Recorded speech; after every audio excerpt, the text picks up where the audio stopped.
Yeah, it is. Okay. Yeah, definitely. Is my hair Okay. you took a picture already? I will now say cheese. Jeez. Is my hair fixed? Your hair looks great. Okay, thank you. Just kidding. I like to talk crap. Um, so Biffy, can you introduce yourself and tell us who you are and what you do? Yeah, absolutely. So, my name's Biffy Ipple, and basically, I do a lot of different things, but I like to call the title overall being a momtrepreneur because it's the most rewarding thing to be a mother, and then it's a rewarding thing to show my kids that we can create our own destiny and lifestyle, and made a I like personal that. decision to do that through business and entrepreneurship. I love that. I love that teaching the kids that too, you know what I mean? Because I think that happens a lot where a lot of kids get confused that are like in their teenage years, like they don't know what to do with themselves or don't know what to do with their lives. So like a lot of times they'll get depressed and they'll get stuck. You know what I mean? Not knowing their next steps or next moves and then having to live by the expectations too, you know? So that's Oh, absolutely. They just kind of follow the program. And I think a lot of people end up not finding their passion because they end up just following what we're familiar with. yeah, like basically what everybody else does, you know? Yep. Yep. It's Yeah. so funny. You ever listen to that song, "Man in the Mirror" by Michael Jackson? Yes.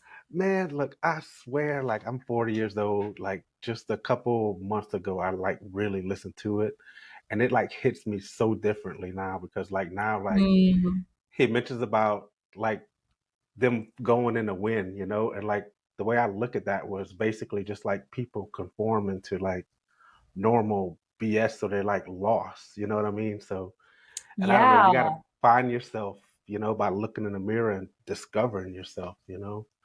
So Oh, it was it's very so powerful. true. Yeah, now I'm like, I need to re-listen to that song. I'm sure it's a really good one that resonates with all that. But no, absolutely. A lot of it is, at least if you know yourself and know what you believe and want to go for, then you walk in that kind of integrity and conviction every day. But if you don't know all of that, you're just doing a lot of things without intention. Man, that is so true. That Yeah. is so true. I listened to a book, You Were Born Rich by Bob Proctor and John Canary. Mhm. I don't know if you ever heard of it, listen to it. Yes, yes, I have. But in that book, he basically talks about like with no direction, like you just aimlessly going for nothing. You know, you wake up every day like not knowing what the fuck's going on, not the hell, not knowing what to do. You know, and it Yeah. could really Oh, definitely. mess Yeah. mess you up. Like it's detrimental, I think, to everything. Absolutely. Then the next thing you know, you're ready to transition or pass, and you realize there's all these things you haven't done Yeah, because you're kind of walking absolutely. around aimlessly. So didn't you mention something about like a coach, like a for mothers, to Yeah. help them get So started? yeah, so what happened for me was I, dove into business and entrepreneurship in 2020. And the first thing that I started doing is I became a parent coach, or I was becoming trained and certified in that, which the program I did was about a year. And it was a really tremendous program because a lot of it was based in helping change parents' mindset around connection, around how they view or perceive whatever they're seeing as the problem or issue with the child, and was able to find just a lot of different ways to coach people on how they can reestablish that connection, how there can be a win-win between the parent and child relationship. I've coached individuals, I've coached couples that were wanting to make sure that their parenting was more on the same page, or one thought they were a better parent than the other, and then they were able to come and see the strengths between each other. And instead of disagreeing or going at each other's throats, they now could see, oh, well, this partner is better at that, and that's what their strength is for my kids. And, my strength is this with the kids. So been able to just coach on a variety of different things, people who have experienced, things like divorce and trying to figure out how they navigate that now with their kids and reestablish the relationship or make Wow. the newer kind of situation comfortable for the kids as best as possible. That is incredible, Yeah. because like that's like saving relationships like truly because like the kids and the parent relationship is so important. I think a lot of people take it for granted, like Yeah. I know I was that parent growing up where like I wanted my kids to be afraid of me in a sense, you know what I mean? And Mhm. which is completely fucked up because now I realize that like why would I ever want my kids to be afraid of me, that like that's not the way it's supposed to be, but I guess that's how I was with my mom in a sense, and that's how I was raised and that was all I knew, so it's Oh, yeah. Yeah. amazing that you're making that impact to change, that part of everybody. You know what I mean? Like that's really big. We need more people Oh, like you. yeah. Yeah, I know. I appreciate that. I think that's the biggest thing. I also want parents to see, a lot of us grew up in that's a style of parenting called authoritarian, and a lot of people just parents think that's their option only is to function or do the authoritarian kind of style of parenting, and I actually show people a authoritative. I know both those words are very close, but don't confuse them, they're different styles. I show them more of an authoritative approach so that there can be more of a relationship of love and respect instead of that authority. And I understand a lot of people were raised in that. And so you just go with what you know. Hmm. That's so true. Yeah. So what motivated you to start your your Ooh, coaching there's a lot stuff? of things. The whole Yeah. like the whole entrepreneur stuff. Like, what kind of led you there? Oh my goodness. Well, in I know it's a lot, 2018, but yeah, no, it's okay. It's okay.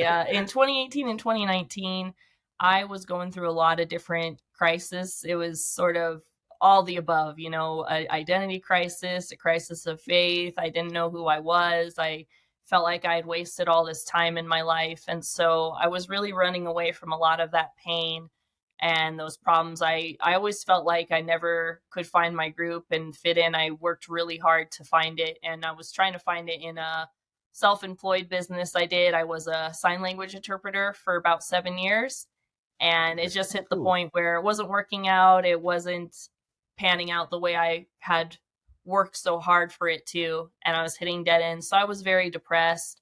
I was going out to just party a lot, which I love to go dancing and I think that's okay to have as a hobby, but I definitely used it at that point in time as a way to get away from my suffering and not address it. And so I was just out and about, just trying to distract myself. And of course, we know what ended up happening in 2020. I'm in Albuquerque, New Mexico. And for anyone who's been here or knows, we were very, very strict with the pandemic. So everything except essential businesses closed down.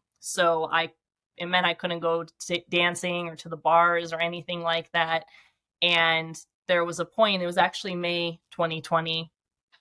I just realized that I kept running away from problems. So I said, I got to figure this out. I got to really dive deep into who I truly am. And so I decided to do a fast. I decided to really say, okay, I really want God to speak to me and I really want to see what God wants me to do. So I'm going to go on this fast. I'm going to journal. I'm going to meditate. I'm going to just get in the right direction. And I was doing that for, beginning of May. It was not going very well because I had so many expectations on what I wanted God to answer to me. And of course, here comes the middle of the fast. And at that point in time, I talked with my therapist that I was extremely frustrated. And she said this question. She said, what happens when you're in a tug of war and you're not going to win? What do you do? And she said, you let go. And that just got me thinking. And so I prayed to God again. I said, hey, I'm just going to let this go and just see what happens. And so a little bit after that, I went on a meditation with actually a guy named Bob Proctor, and it was called abundance. I said, this is interesting. I've only heard this word in church occasionally when, of course, the offering plate gets passed by. So I don't know much about this word except I've That only is heard so praying funny. offering. That so is so um funny. I so I love that. listened to it for 20 minutes, and it was one of the most impactful 20 minutes of my life. I tell people it was really, I was sober, and I felt like I hit this drunken high state of just, I don't know, it was just pure peace and happiness and joy and love, and I finally just heard God say, I love you. That was just the biggest thing. I love you. I accept you for who you are. And it was like I didn't need answers at that point. Should I be this? Should I act like this? Should I do this? That was just all the wholeness I needed. And I got so goosebumps. it's, That yeah, is it awesome. I was love that. it was such a, I mean, I still remember that night like it was yesterday. And after that I was just kind of figuring out, well, what do I need to do now? What's next? And that led to just a different set of events. Someone invited me to a network marketing opportunity, which at that point in time I took it, and then I said I want to become a parent coach because I kind of been playing with the idea back and forth, and I think at that point I finally knew what my purpose was. It took me 28 years to find it, but it's like what Bob Proctor says: the two important days of your life is when you're born and when you find out why you're born. For some reason, it took me 28 years to find out why I was born, but once I did, I realized I started living life more intentionally, as we were talking about, and learning to see now when I wake up every day to see what intention needs to be set for parenting, for business, for life, so that there's actually some sort of, I don't want to say outcome in the way that there needs to be an expectation of a result, but there's a path and there's a course that leads to something, so that that place of fulfillment has somewhere to go. And that's really what led me on this. It was very unexpected. I had no idea that all of that would come out of a fast and a meditation. Dude, that's incredible. Like the emotions I feel right now, like I almost want to cry, but I'm excited for you because I know that like that's big a big journey, you know what I mean? Like just like hearing God say I love you, because that's you're basically saying I love myself and I accept myself for who I am, just as I am, like I'm amazing, and it's good that you remember it just like it was yesterday because as long as you keep reliving that moment, like you're gonna keep feeling it and that gratitude feeling and you really truly understand. Like I love that for you. That's amazing. Yeah, And look, absolutely. 28 years, man. Look, 28 years. that's Yeah. nothing. They say most people don't like truly become successful until after they're 40, Hmm. So, I mean, you're way ahead of the game, way ahead of the game. You're 12 years ahead. Well, thank God. I appreciate that. Sometimes, I hear or meet these 18-year-olds, which I'm glad. I'm glad they're so awakened to something bigger. But sometimes I go, gosh, I wish I would have had that same realization at 18. Where Yeah, would I be now? But that's okay. It's right. meant to happen when it's meant to happen. Yeah, absolutely. And I think that like the pandemic thing was like the big thing for me too, that kind of sparked that awakening of understanding myself more too. And like that was Yeah. like it was the worst time of my life, but it was also the best time of my life. Oh, I know what you mean. Yeah. It's that realization, and like trying to discover like who you are and like what you're here Yeah. to do. So Absolutely. Yeah. And I know a lot of people, for some reason, at least the people I've interacted with, have had an awakening around that time too. And whether it was the social isolation or seeing where the financial crisis of it all started, or not being able to do what they wanted to do, it gave a lot of people a place to stop and think and say, wait a minute, who am I, or what am I supposed to do, or these are problems. What are some things that need to happen to resolve them? mhm. it's crazy how many people I think transition over to like different streams of income around that time and started learning more about that kind of stuff. Like it's interesting how it really changed the world, really. And Yeah. and bad ways and in good ways. Yes. Oh my goodness, right? So what is like? What would be some of your advice for women that are kind of like where you were like 2 and 3 years ago, not knowing what where they're at and like what they're supposed to do? Like, what would you want to tell them to help them to get to that next level? Yeah. Gosh, I read this really good book. I'm just looking really quick if it's underneath my desk here. Um, Usually is, but it may have ran off. This book was so inspiring for that time. Here it is. I knew it was here. It's called Change the World by Robert E. Quinn. And the best thing about this book that I think I would, give personal advice to people is I think you already have the answers to who you are or what you need to do or what you're meant to do. It's just there's so much. It's like a radio station, right? You might be on a frequency where the channel is just very static, and you're not on 93.3, you're on 93.5. So you're just off kilter just that little bit where there's plenty of static. But if you find where you can readjust that frequency, tune into 93.3, then, you hear everything a lot more clear. And, we've just grown up in a world where we've been programmed to be uncertain. And that's our natural response. I mean, I've had it a lot. Well, should I do this? Or what do you all think of this? And then you go and ask advice for people who haven't even experienced it, because that's how programmed we are. We Hmm. can't make the decision. We got to go ask others.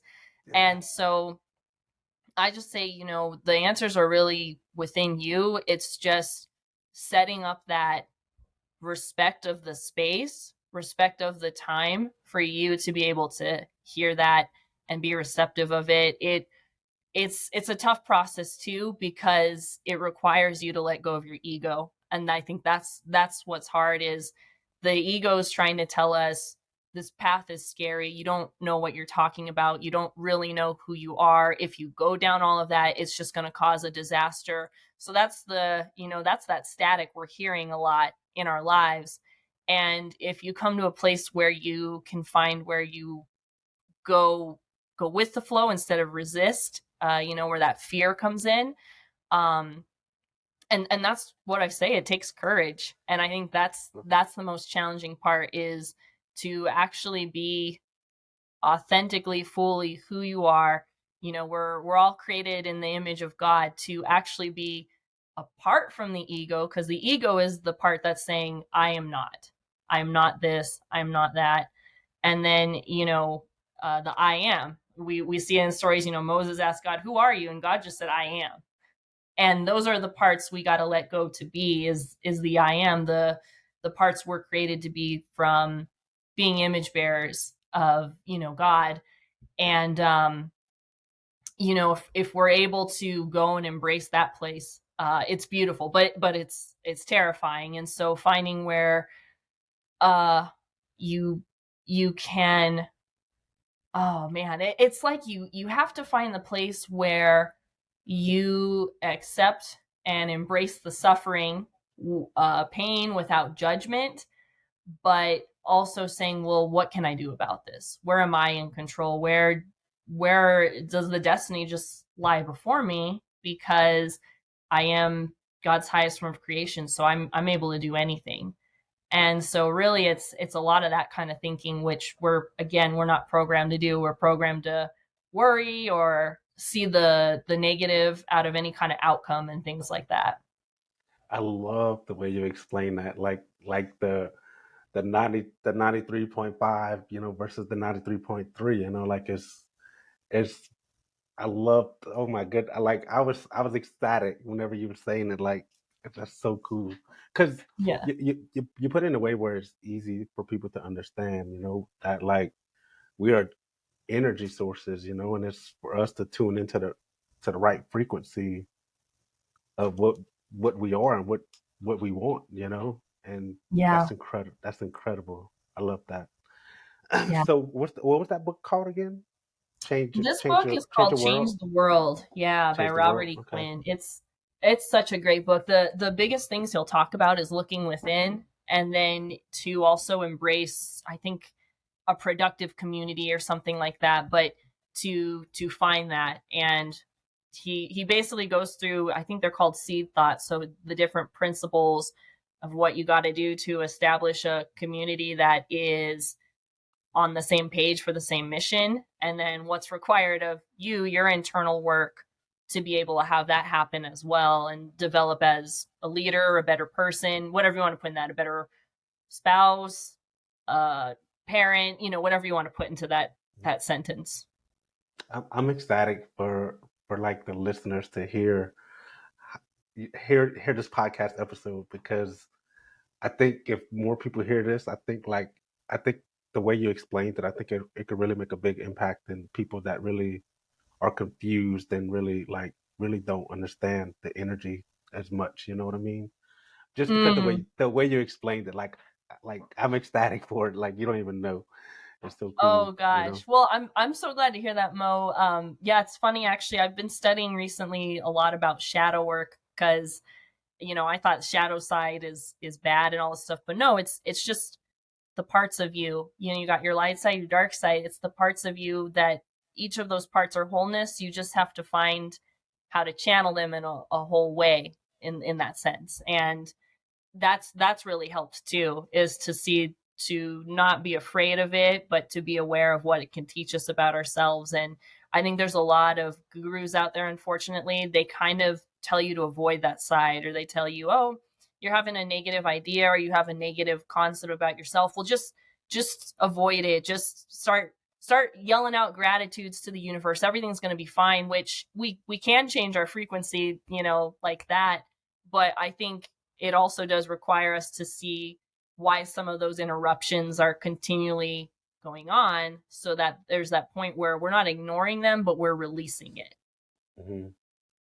Yeah. Instead of that's I think shadow work is probably it is one of the hardest things, because in my opinion, like you have to truly see the flaws and Yes. acknowledge where they're coming from and addressing it. You know what I mean? And sometimes that addressing it and realizing where it comes from is painful too, because you realize someone like the trauma that you may be holding on to or something, like could be like from the gatekeeper basically of your grandma, your grandpa, your mom, dad, uncle, sister, brother, you know what I mean? It's like, damn, that fucker did that to me, you know what I mean? Yeah. No, it's so true. I spoke with a girl. She gave me this whole story about how she couldn't quit smoking, and she said she couldn't realize why, and then she finally had this memory. Her uncle, when he was, or I'm sorry, when she was little, her uncle would come up and he had a big mustache and beard and would just give her kisses, and he smoked, so he smelled like it. And she said, oh, you uncle, you're stinky. And then he ended up passing away a few years later, and she was smoking because of that very positive memory, that funny memory she had with her uncle. And when she realized it, she was like, that's why I can't quit, was because of that kind of association with smoking. And it's crazy what our subconscious minds really take us to. Yeah, how it attaches to moments and things like that in time. Yeah. It's incredible, like and you see a lot of times people actually get stuck, right? And basically that's what happened to her, kind of like she was stuck at that time, with that. That's crazy. Yeah. It's amazing how like how all this works. You know what I mean? Oh it's yeah. it's it's so cool, because like it shows that I don't know. I don't even know where I was going with that, but like it's incredible. It blows my mind. Oh, Um, I'm with you. Yeah. yeah. So let me see. I got a couple more questions for you. Are you okay with going a little bit over the time? Yeah. Yeah. Okay. That's Okay. totally fine. Okay. Um, what? I'm sorry. Can you share any specific strategies or techniques that helped you achieve your success in your business? Oh, yeah, definitely I can. Marketing, marketing, like that's something I struggle with was marketing because like I had no idea what marketing truly was Yeah. till I tried doing it. You know what I'm saying? So it's a lot that goes into it. Yeah. But Yeah. I think I would say one of the biggest things is to develop the mindset where when there's a failure, to not see it as the end of the world, but to say, okay, it's a learning opportunity. No matter how minor or detrimental that failure feels to you, to still see it in that kind of light of, okay, it's an opportunity, it's a lesson. If you and be okay with, for example, I have a lot of experience in sales. Be okay with saying, okay, it's my first time in sales. I'm gonna call up a couple people and just have that mindset. It's like it's probably not going to be the best that I can do because it's your first time or you're newer or you're not as experienced, and that's okay. See people as an opportunity for practice. I think I spent a lot of time trying to perfect it in the beginning, and for a while it really stunted me because I was just scared. But to just see, okay, some people it is going to just be okay, I learned from that. I know what to say next time. I know what not to say next time. That sort of thing. I would say also when you, I definitely encourage a mentor for people. I would say on that too, if you are looking for a mentor or you're trying to say, well, how do I know this person's the best and good fit for me? You really have to ask yourself too, maybe they have the results that you want, which absolutely follows. Somebody has the results that you want, but even more so, if you can leave whatever that conversation with that person that you're getting to know as a potential mentor and say, this is somebody or like somebody I want to become, then that's really good. If you leave saying, well, they're making X amount, but I don't really like how they talk to people, or I don't really like how they do this, then there's already not going to be a place of alignment. And it's really important to find that alignment. What else? I say just be courageous, and that's the toughest part of all this is that courage, going out there. And I was listening to a guy, Michael Mirdad. He's really good, but he was just talking about courage a lot of times is that thing we don't want to do, right? But we know somewhere inside we have to do it. And he used the example of, he saw an animal suffering and no one was around and it was already going to die. And his courage was, I have to do something about this. I know what I need to do. I don't want to do it, but I'm the only one here who can, make sure that I can end this animal's life in a way where it's not suffering anymore. And, to take that courage and take that kind of mindset and recognition with it. And it's not easy, right? I mean, we're yeah, faced for sure. with running away from something every day, I think. That is so true, man. It like courage is so big, and it's I'm so glad that you say that because I myself still struggle with going doing these damn lives. Like I don't like Yeah. lives. I don't like watching lives. If somebody's doing a Yeah. live, I'm that person that oh shit, somebody's live. And I'll scroll past it because I don't like lives. Yeah. But like I have to do one. I'm probably gonna do one after this call. You know, um, Oh, nice. Well, you'll have to it, tell me because I'll hop on and hit all the hearts and stuff. And I no, appreciate that. it's so funny. You remind me of the celebrities that say there's some they don't watch their movies, they just can't. I I totally feel that, and you're gonna get this. People will say, "Hey Mo, I listened to that podcast and I really loved when you said this," and you'll remember it, but you'll be like, "Oh, that's great," because it's like I don't want to listen or I don't want to go back. And at least that's been my experience. Like, I feel like I'd be that celebrity that's like, yeah, I filmed it, but I'm not watching my movie. That is so true. Yeah. Look, I- like the live video that I did do, I never went back and watched it because, in a way, I feel like I should to kind of learn what I did wrong or what I did Mm, good or what I felt yeah. I did right. You know what I mean? But another way, like it doesn't matter. There's just it's the repetition that's going to get me better doing it. You know what I mean? So Yeah. Yeah. definitely. And then you start to, I think the biggest thing I hear from people is like, oh, I hate how my voice sounds. And you're just like, well, if you hear your voice over and over, then you don't hate it anymore. You may not love Right. it, but you don't hate it anymore. Right.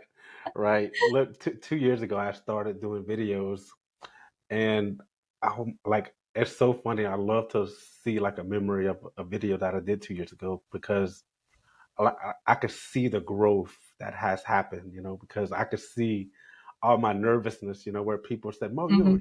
you're a natural, man. Like, you make it look easy." And I'm like, "You don't even know. It took me 4 hours to do that 30-minute clip, you know." Yeah. You're like, I So, was sweating bullets that you don't see my hands, but they were shaking underneath the desk or whatever. right, that's so funny. Yes, Yeah. that is Yeah. so funny. So I guess you kind of been like that person that kind of like was always okay with putting yourself kind of out there a little bit more, a little bit more than normal Oh people, gosh. right? Or I I think were you kind so. of, yeah? I think I'm that person who, if I don't have to do it, awesome. But there's been a lot of times in my life where I've had to, because I see, okay, no one else is going to step up, or we're not going to progress with the next place we need to go. And so I go, all right, fine. I guess I'll do it, or I guess I'll talk. But yeah, in the sense of, it's kind of strange. I do get nervous around recordings and, all of that. People, if I was on a big stage, of course I would be nervous.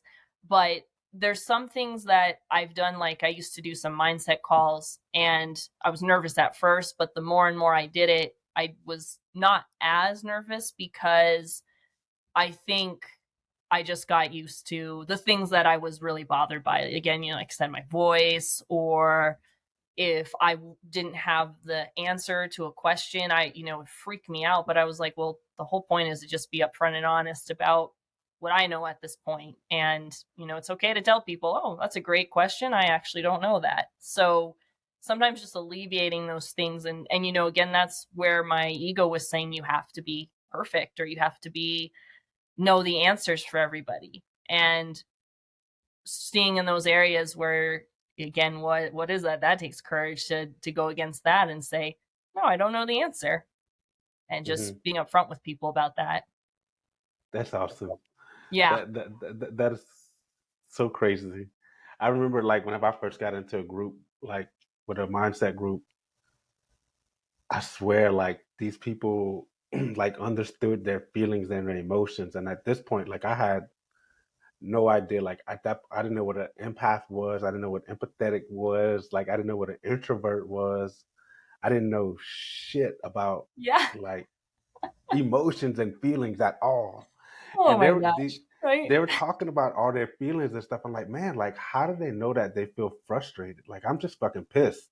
I'm not, you Yeah. know what I'm saying? But like, now Right. I could decipher all those feelings that I'll get, and it's easier for me to explain it and feel it and know it now. It's so wild, Yeah. so crazy. Absolutely. I completely know what you mean. Hmm. So Yeah. so you've been on this journey, like the self development journey, for how long, you would say? That's what I mean. I'm Oh, sure it's before 2020, right? yeah.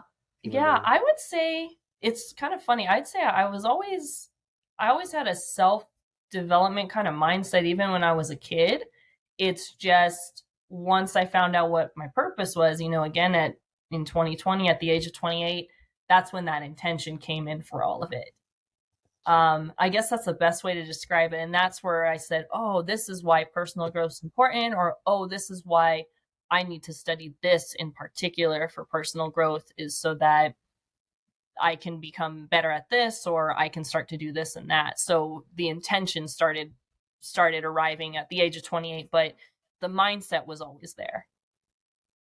Gotcha, gotcha. Yeah. It's crazy because for me, like, my journey, it was like 2010 when my journey truly started, and Yeah. in 2010, like, I was trying to find myself. You know what I mean? So I left a comfortable job that I was making real good money at, and to go make a lot less money, just Mhm. because I was, and my stubborn mind was like, I need to change. I need to do something different. Like, I'm tired of being stuck at this one place. because I felt like I was stuck, like uh, my growth was stagnant. So like Yeah. I want to be challenged, So went out there and worked a completely different job, and like it was like some tough, dark times. And I think, Yeah. sometimes that's what it takes for us to grow, you know what I mean? Because without adversity, I don't know, like I think we have to have adversity at some point. It's just like growing, like you work out your muscles, right? Like the muscles won't grow if you're not training them properly to Yeah. to failure, basically, to basically break your Hmm. muscles down. You know what I mean? It's the same thing with our emotions.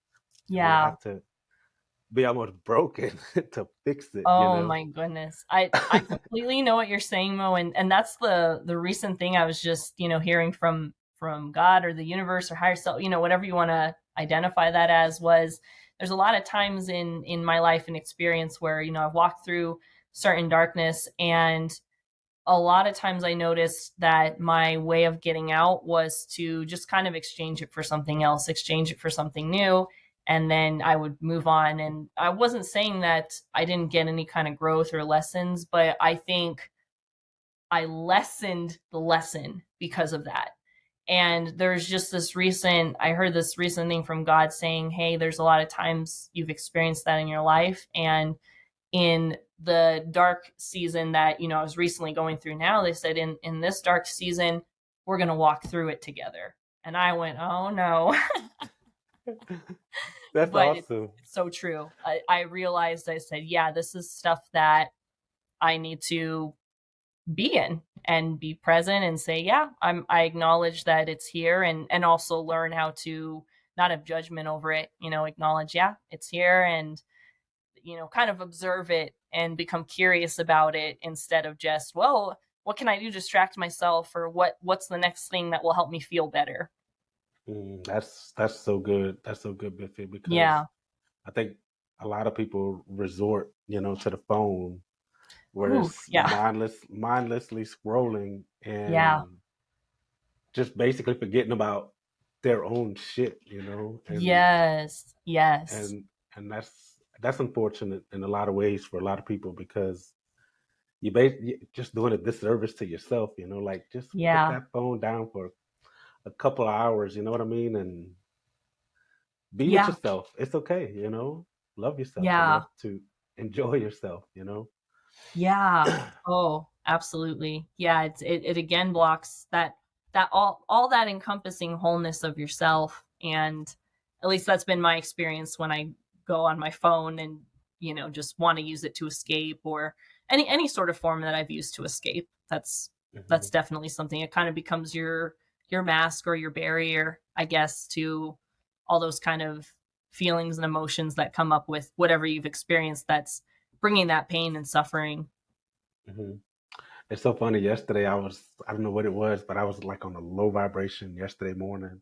Oh yeah, Like I couldn't figure out what it was, and I started I feel writing. that.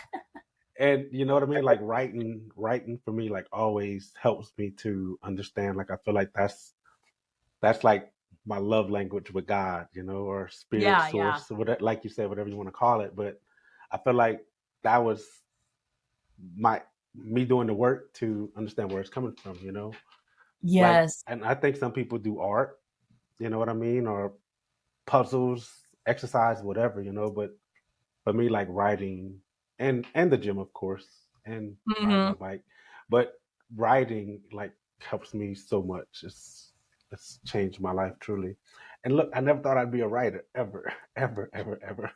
I know, isn't it? It's crazy what those times can really show and reveal about your creativity. It's like creativity is very, very healing, and I know what you mean. It was funny. I went to 4th of July party recently, and somebody a few weeks ago asked me, well, what are your hobbies? And I went through a time where I was very, very overworked, where I was literally killing myself, in mind, body, and spirit.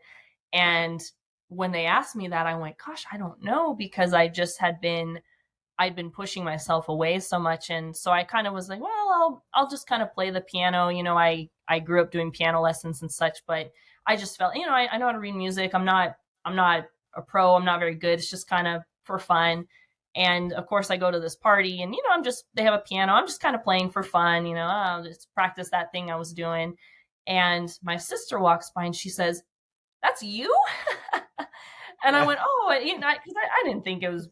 It's not like a masterpiece. It was just kind of playing. And she said, "I That's you." I said, "Oh," I said, "Well, yeah." I started kind of picking up piano again, just to release some energy and things like that.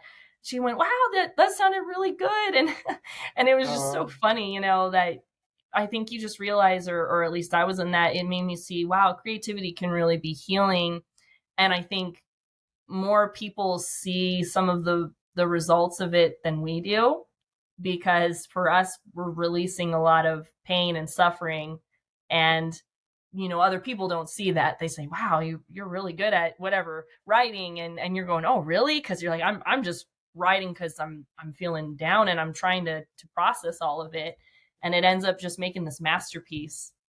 that's so awesome. That is so true. It's Yeah, amazing how that works, right? It's yeah, incredible. It's yeah, it really incredible. is. Well, well, Biffy, I think, is there anything you want to share with the audience? Your name tag, Facebook, Instagram, LinkedIn, all that good Yeah, stuff. yeah, Let people. absolutely. If you want to get further in touch with me about, I can definitely tell you a lot of mistakes I made. And so if you're considering going into business and just trying to say, well, what's some places where someone can kind of trailblaze some things for me so I don't end up making those mistakes? Or, you're saying, well, what's some good ways to make income? What's some good things I can, get some advice on, or just talk with somebody who's experienced these sort of things that have just been spoken about. You can go on my Instagram. That's Bodacious Biffy. My Facebook is Biffy Ipple, so just my name. And then let's see, where else am I? I'm on LinkedIn at Biffy Ipple as well, and I think those are the platforms that I'm on so far that you can track me at least. Awesome, awesome. Thank you for Yeah. being on, Biffy. Thank you I for love, having me.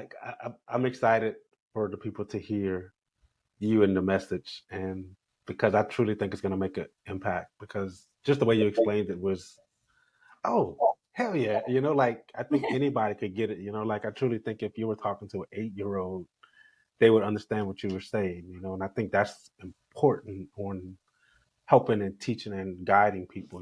Is having it on a level like that where they could easily understand. So, very good job. Thank you. Yeah. Well, I appreciate you, and I appreciate your mission with this. Keep going, keep it up, because it's gonna impact a lot of people. I already see that you got great energy, great intention, and that's what it's all about. Yeah, thank you so much. Yeah.